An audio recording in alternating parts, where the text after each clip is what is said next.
Hi guys, so happy weekend. It's Sunday morning, just about, and today's the day that we attack the two flip-top workbenches. I've got my 8x4 workbench is covered with a sheet of 18mm or 3/4 inch ply. I can't cut outside, which is what I really need to do if I'm using the table saw under there. This room is big enough to have the 8x4 ply on there, but of course I can't back it up enough to use the table saw, so I'm going to use circular saw or the plunge saw to make the cuts. Just got a couple of blocks in the corners so the blade can not cut up the workbench while I'm doing it. So basically I'm going to start by cutting up the pieces I need. The two flip-top workbenches are different heights because one is for the zipper and the Schepach disc sander. The other is for the drill press and the bandsaw. So they're all sitting on the floor at the moment. Because of the different heights in the two. I've got the two shorter ones on one workbench and the two taller ones on the other. So to avoid confusion, I'm going to do one at a time. I've decided it's complicated enough as it is. So here we go then for measuring out the flip-top workbench. I'm using a lot of different YouTube videos to get some guidance, and also sort of bastardizing a few different ideas for my design. So, but basically, I'll put a link below into a few different videos that I've taken inspiration from or stolen ideas from, depending on how you look at it. With my self-cut COVID hair, I will be cracking on now and videoing that for you.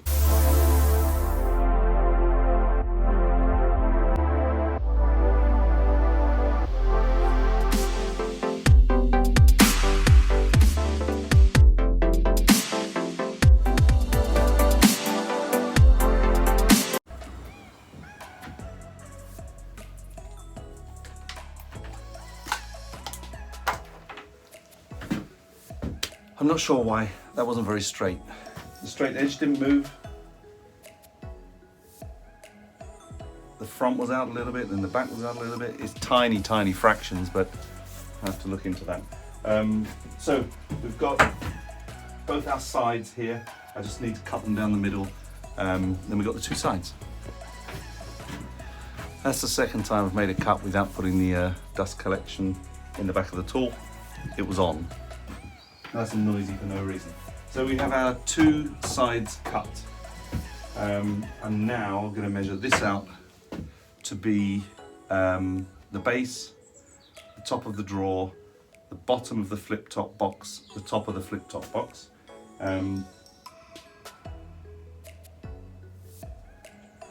Which is different sizes. So the base is obviously plus 18mm on each side, 3/4 inch on each side, because these sides will drop on top of it, and the other three will be inside, so minus 36mm or minus 1.5 inches, because that's 3/4 inch each side. So I'm going to measure those out now. Turns out I'm still crap at the circular saw. I did buy that second hand, and I'm not too sure about the actual fence on the circular saw. I need to check that out. So rather than be lazy, which I tried to be, I have now got out the plunge saw, and that sorted my straight line out. Forgot to film it, sorry. But I'm going to carry on cutting now and do the other three parts of the shelving. By the way, if you didn't make your own bench biscuits yet, one of my first videos, so easy. Chop squares, any size you want, any thickness you want. Stick one of those little plastic feet on the top, 4 on the bottom. Make 4 of them, 10 of them, or whatever. This has been really great today with cutting through stuff. So yeah.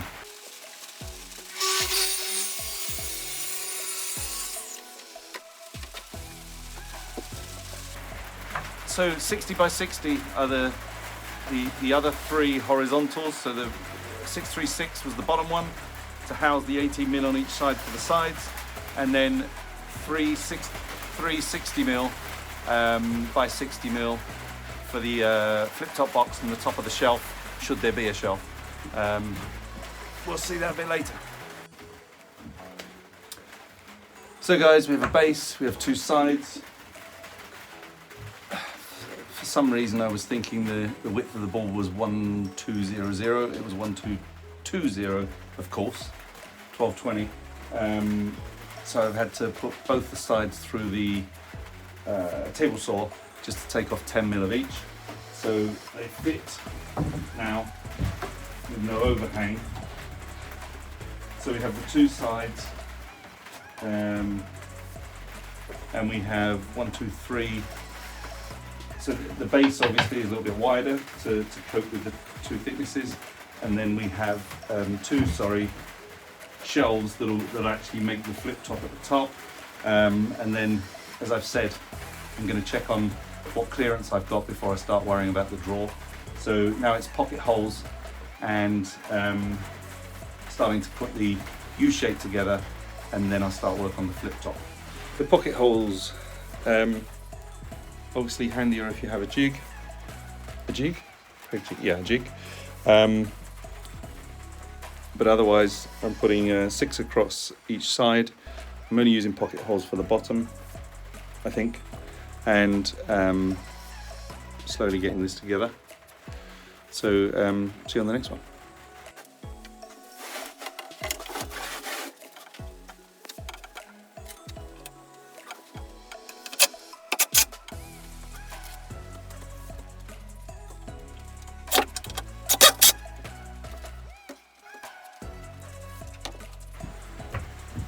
So, the planer thicknesser is 800 long.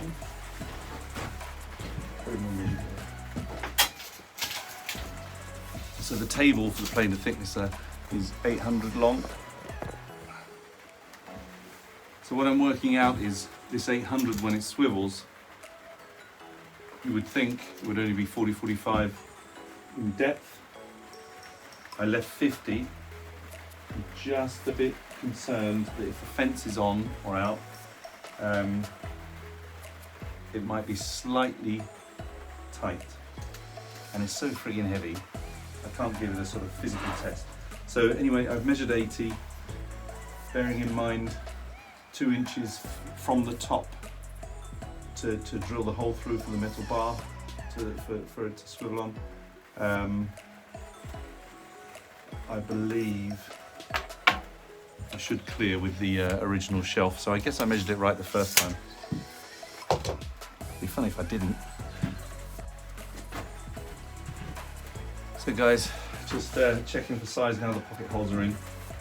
The shelves are what will be the flip top lid, fit in there fine, so no problem with that. I just need to work out now the depth of the drawer, bearing in mind my new clearance measurement. So I'm going to measure all that up now. So guys, we have the, well, let's call it a supporting bracket just in case I don't put a drawer in. But now starting to take shape. To be perfectly honest, I did mean to drill the holes for the metal pipe earlier, but I didn't. So I'm gonna have to measure that out, make those holes, and work on the flip top box next.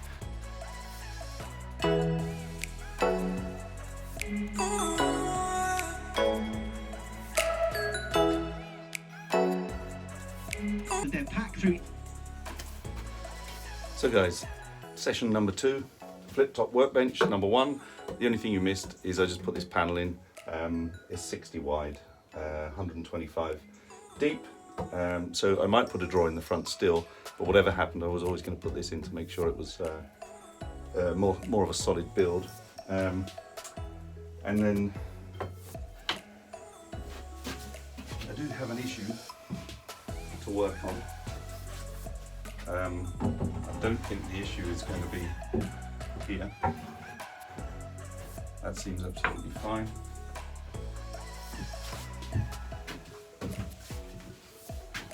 The issue I have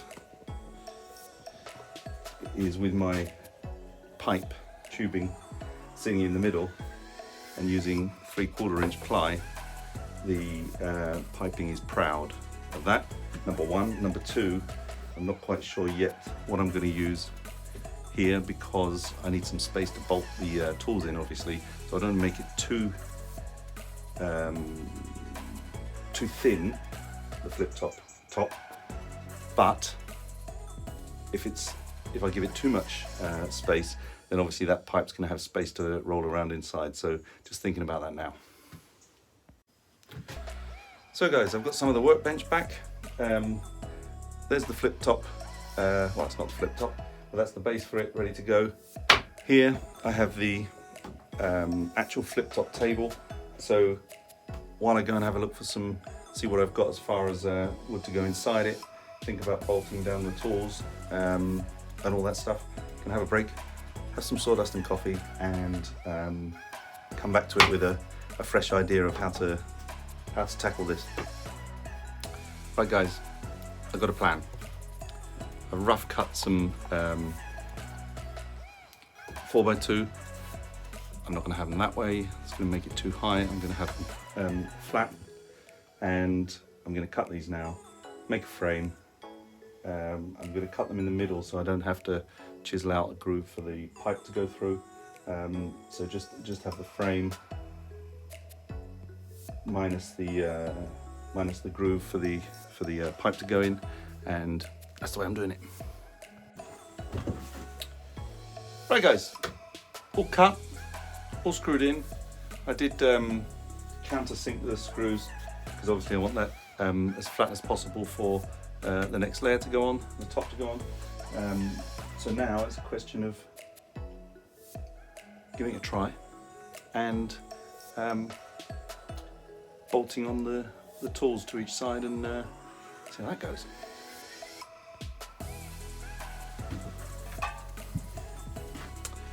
So guys, first tool is on. I have noted a slight issue with the zipper planer thicknesser is that the feet, or at least where the feet are joined to the machine, the rubber feet are joined to the machine, is very flimsy metal, so I might have to fabricate something for that to sit on before screwing it onto one of these boards. But for now, I'm doing this one with the handy, I did a video about this, marksman. If your pencil doesn't fit, just make sure, get that in line, and then shoot some green ink. Fluorescent like this.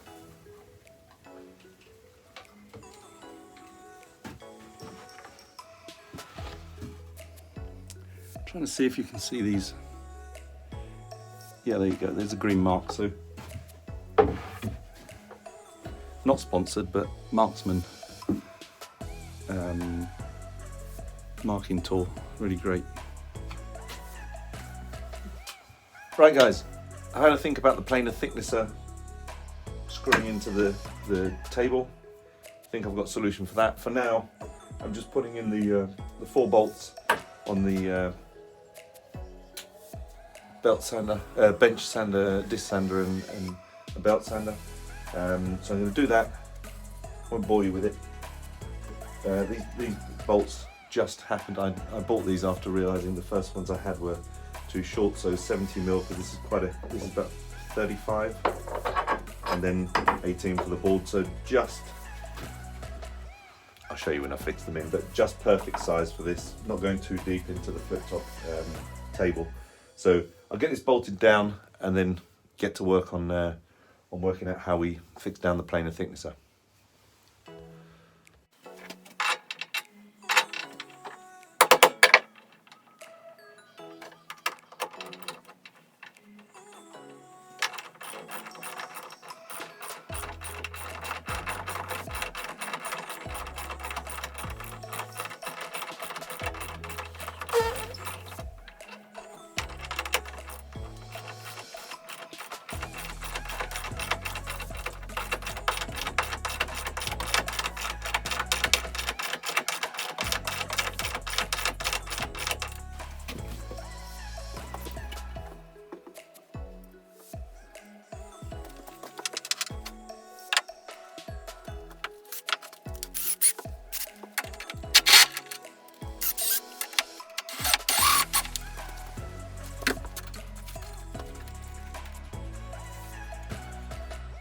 So in the interests of transparency, this fourth one I've had to come in through the bottom, just because the actual machine itself won't allow me to get in there.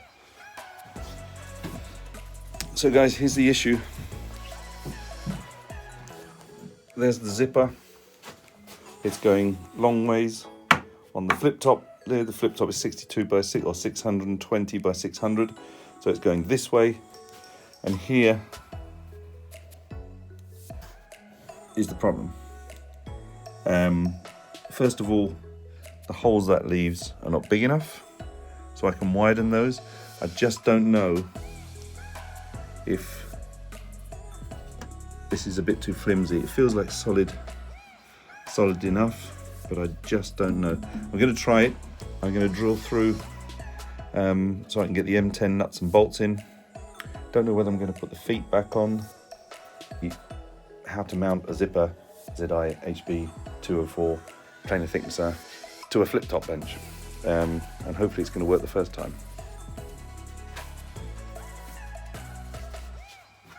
Guys, I think you missed the excitement of putting 4 holes in the flip top lid last time, so I'm going to make you watch it now.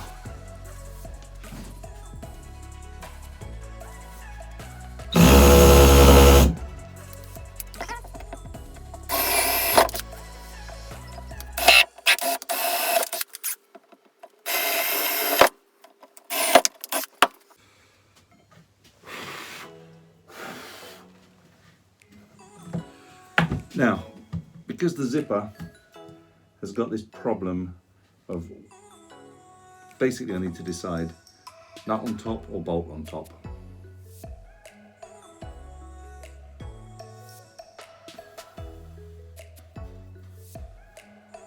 I think we're going to go for bolt on top. See how that goes.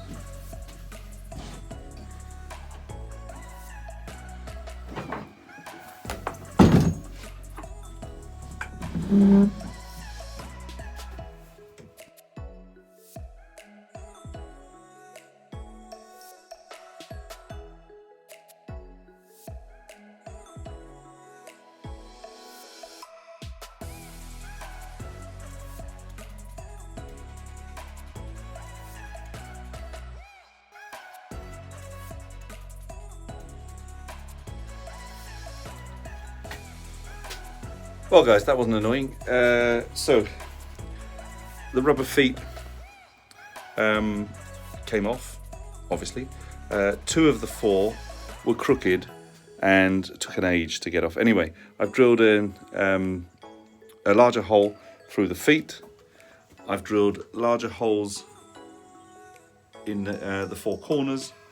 So that should be fine. The only issue is, because there always is one, let's face it, I have this lip here just inside, so I'm going to have trouble getting the bolt, the head, either the head of the bolt or the nut in there, but I'm just going to have to drill through what I need to. Anyway, for now, I'm going to set it up on the flip top table, mark it out with the old marksman, mark it out, and then drill those 4 holes in the flip top table, bolt this in, and then hopefully bolt it all together. Right guys, 4 bolts on, planer thicknesser bolted on, as you can see. I've got the pole in here. The idea really was to put the other side on and have this be able to move, not for any particular reason. I'm just going to sandwich this piece in there, just to stop too much of the pipe rolling around. Now, 2 things. One is I decided to put the locking nuts on at the end, which now does not seem like a good idea at all, but I know how to do it, or I've just thought how I can do it so it won't be too painful. But that wasn't a good idea, so do that first, or do that earlier. The other issue I have is, clearly I'm on my own in the workshop. I've got the planer thicknesser, which weighs a ton, the flip table, and then here I have the one I did before, and somehow I need to bolt those 2 together on my own, and not sure which one comes first. Also get those onto the flip-top workbench, put the pole through, and yeah, test it. So both of these machines are really heavy for no particular reason. But lifting two and putting the pole through, the tubing through, is not going to work. So I'm going to have to think of maybe some clever way of, I don't know, need a coffee with loads of sawdust. So guys, it looks like you missed a bit, but you haven't actually. I decided that, so what I did, I clamped this piece onto this piece and then put all the screws in around the outside. I wasn't sure how I was going to do that, but workshop furniture and stuff, I'm not going to try and hide screws. So I put a good load of screws in on both sides. Both tools are ready to go. This was the easiest way of threading the rod through on the bench, and the reason for that is obvious, sort of, is because once everything's bolted down and goes on there, that's a lot easier than someone helping me and holding that up. The only problem is, while I can lift it, I certainly can't flip it, hold it upright and put a rod in, so better go knocking at the neighbours, see if there's any help available. Well guys, with a little help from a couple of people, one to thread the rod and the other to help me guide it in, lift the thing. We're in, it works. There's space for both to move and flip. So 3 locking nuts to go. On the corners, as I said, I've already done one. And the drawer at the base, I wasn't going to do one, to be honest, but now I am.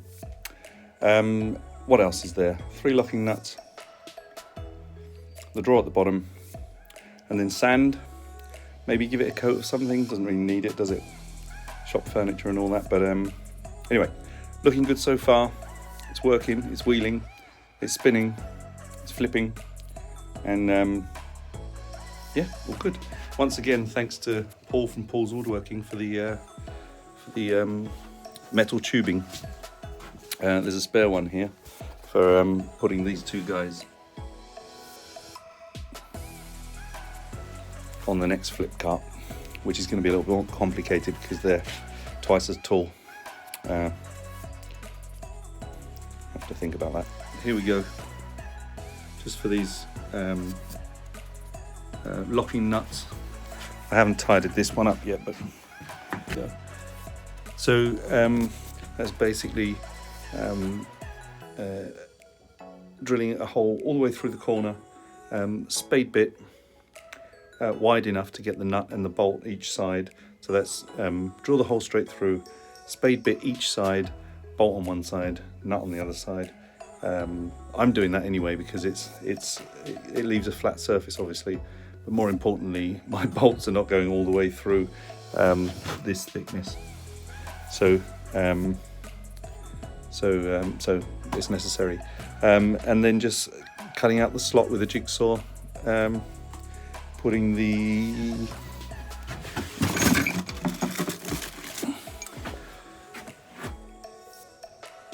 so obviously the bolt goes through the eye, and then you know the story, you've seen the videos. So I'll show you when it's done, but I thought I'd just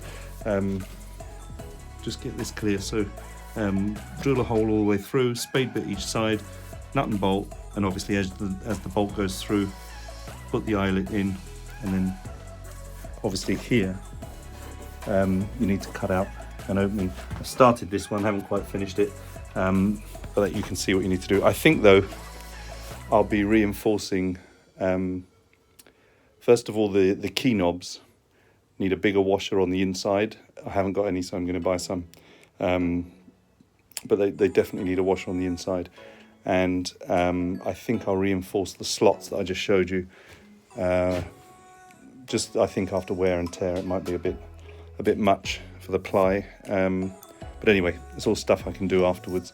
I consider it done once the drawer's in and stuff. But for now, I'm just going to get the third and fourth locking nut in, corner locking nut, and then call it a day.